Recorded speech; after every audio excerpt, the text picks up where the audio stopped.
Tune into Nice Radio every Saturday at 7:30 a.m. for A View from the Outside, hosted by Brereton Horne.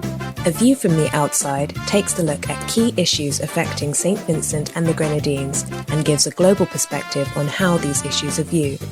Host Brereton Horne will examine a variety of topics to enlighten, stimulate debate, and explore solutions.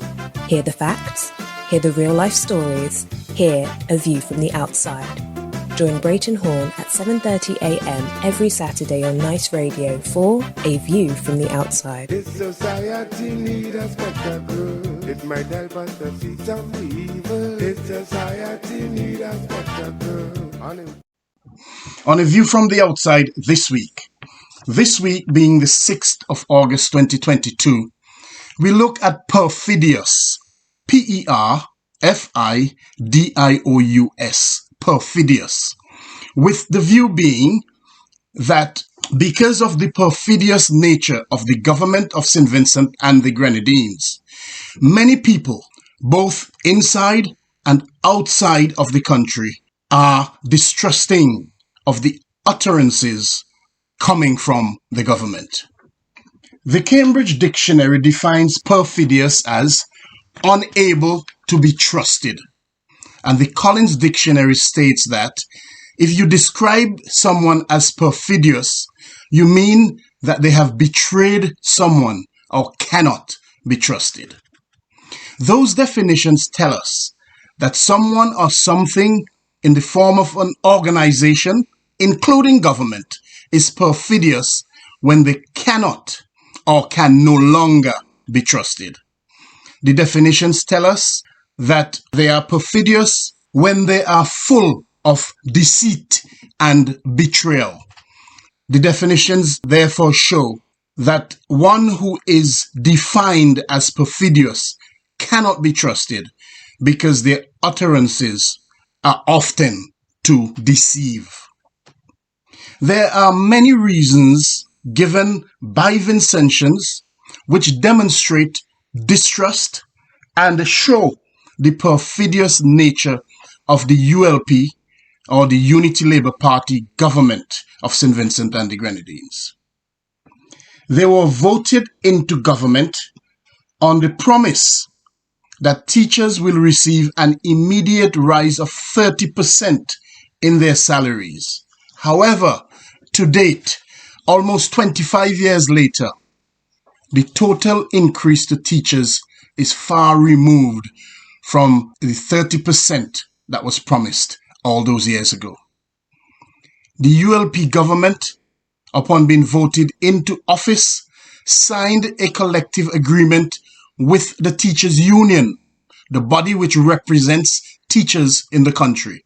They signed that agreement to rehire any teacher who resigns from his or her job to contest general elections if that teacher loses the elections and desires to be rehired.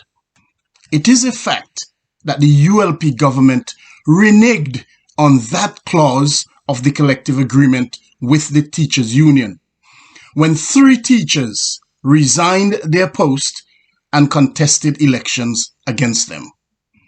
The travails and chronicles of those 3 teachers, Kenroy Johnson, Elvis Daniel, and Addison Bash Thomas, have been well documented and serve to show how perfidious the ULP government has been and continues to be. And if that wasn't enough, teachers again find themselves at the center of the draconian COVID-19 mandate, which saw hundreds of them being brutally plunged into unemployment and thus into poverty when they were unceremoniously and callously fired from their jobs for choosing to exercise their constitutional right and not take the COVID-19 vaccine. There is now a mere verbal promise by the ULP, particularly the Prime Minister, of the possibility that they may rehire some teachers, not to reinstate them all, with all of their benefits intact, and of course with compensation, which all of the affected teachers are rightly due. There is just a mere promise that they may rehire some of them. There is little wonder that teachers do not trust what they say. They do not now trust what the ULP government says. In fact, teachers see them as perfidious. And speaking about the COVID-19 vaccine mandate, one must also remember that hundreds of other public servants, including police officers, nurses, doctors, customs officers, sanitation workers, and others, were also fired from their jobs and placed on the breadline to suffer. There is also the situation where the people of Richmond and the surrounding areas in the constituency of North Leeward were disrespected and had their lands confiscated and their agricultural produce bulldozed and destroyed for a quarry project. A project for which the establishment lied about the existence of an environmental and social impact study specific to that project itself. The people of North Leeward and other areas of the country have since expressed their dissatisfaction and distrust of the government. They see the government, they see them all as perfidious. Another example of how perfidious the government has become is the disenfranchisement of many in the country who have been dispossessed of their land and or business without any compensation. Bigger Bigs had a thriving multi-million-dollar business which the ULP government unceremoniously put out of existence and left in ruins. And for years now, Bigger Bigs has been seeking redress. He's been seeking compensation to no avail. There is Marcus de Freitas, whose property was confiscated over a decade and a half now. And despite a court order to duly compensate him, he remains uncompensated. There is also the deceased former Commissioner of Police, Randolph Toussaint, who had to take his case against the ULP government all the way to the Privy Council. And he has died without receiving compensation ordered by the court for his land, which was confiscated by them. There is Simone Murray, Dr. Wayne Murray, and their family, who had their land taken away from them for what many see as political spite. And there are others too, including some of the former landowners from Argyll who continue to suffer in a similar way. There is also the case in the face of substandard healthcare in the country. The ULP government promised for years now to build what they call a state-of-the-art hospital.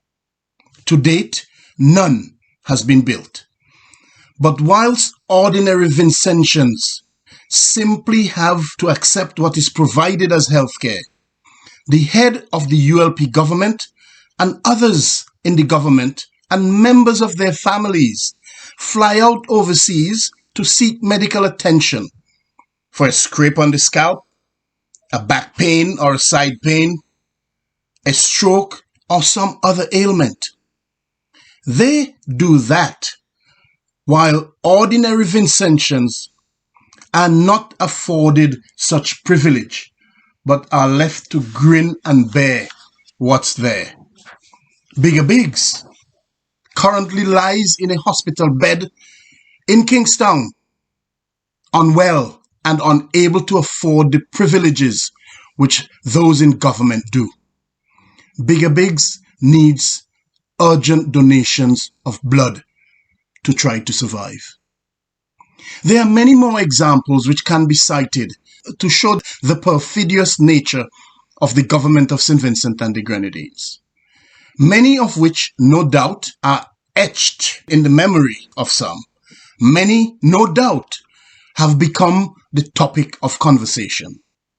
The ULP government promised cheap gas from Venezuela under the ALBA agreement. Yet, even before the current economic crisis has descended on the world, gas prices continued and still continue to rise. The ULP government promised to manage the economy. They even promised that there will be an economic takeoff. Instead of that, they have economically crippled the people of St Vincent and the Grenadines, so much so that they have even put VAT on salt. There was also the promise that local people will be employed when the Argyle airport was being built. However, in reality, there were hundreds of workers from overseas doing the kind of work which the local people in St Vincent and the Grenadines could have done. There's a situation which is brewing at Bucament involving the Sandals Resort project. It is one to watch, and it is one which Vincentians must watch for reasons more than one. The talk is that hundreds of workers will be imported into the country to work on that project, to do exactly the kind of work which thousands of unemployed Vincentians can do.